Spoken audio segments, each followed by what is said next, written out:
Hello mọi người đã quay trở lại kênh các bạn Thầy Vlog. Hôm nay mình quay clip video để thưởng thức nước atiso đỏ nha mọi người. Rồi anh em mình sẽ tiến hành thưởng thức.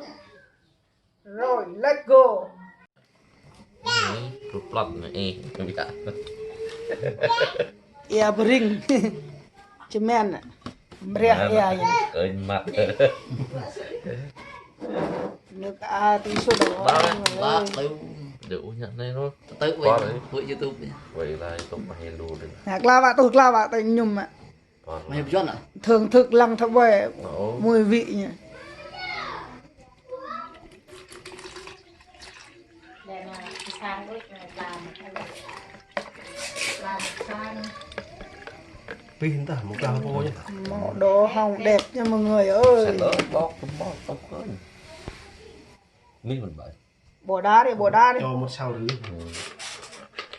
nhưng cái chúng ta như là bà Ya mặc này la nè. hai ốp trong Hai à? hai ốp lẹ Tao chắc không đấy. bồn nào tổ dạ rằng cả bằng bẹp chì lau nồng lau ấy Vậy một cái làm đi.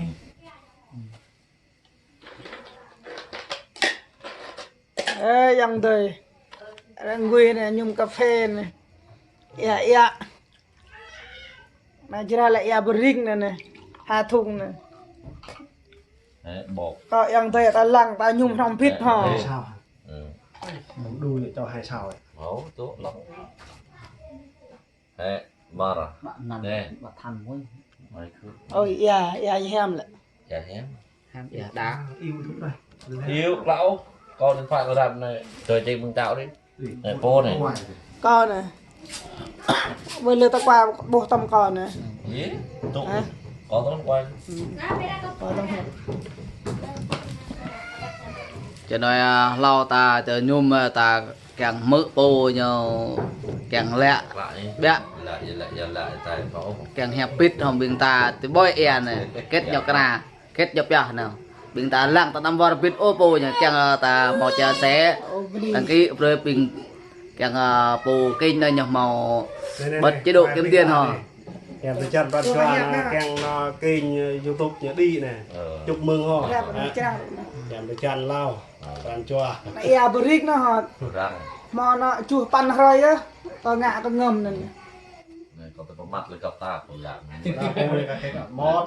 một hai ba vô Hai ba uống. bằng như vậy Nhưng mà nó thấp bài chỉ men mà. mà Men. thị nữa Men. Xăm mi. thằng mi Chăm minh. mà chắc Nó Nhập lại bắt đầu review qua cái loạn cái đây. gì. Hem ya này. rồi ta bình ta hai nhung là này hẹp rồi rai bờ sang mê he rồi chào vị bạn yang Ngâm lên lại men đấy. bịt chẳng ác mi không xăm nhung lô tập cọ tập lọp chứ Kèm vợ em. Cho em tôi tạo bộ hai like họ đăng ký subscribe họ đăng ký kênh các bạn Thầy Vlog. nó lại nằm mình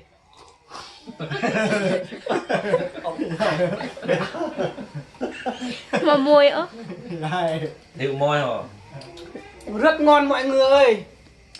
Này, uống một đạ ngon tuyệt vời. lại cuốn này à Nhưng mà men đẹp. thì màn vẹo mic ra giả này nó ô sang chẳng nhẹ Noel đấy pra có điều tạm Em còn chú cái ngâm đấy để. Men. nghe mà lấy công viên nghe tôi thêm mình ngầm để hình ảnh này cái kiểu đủ Phóng viên. tao bây là ngầm nên kết epia này lại Bring, chả là bring.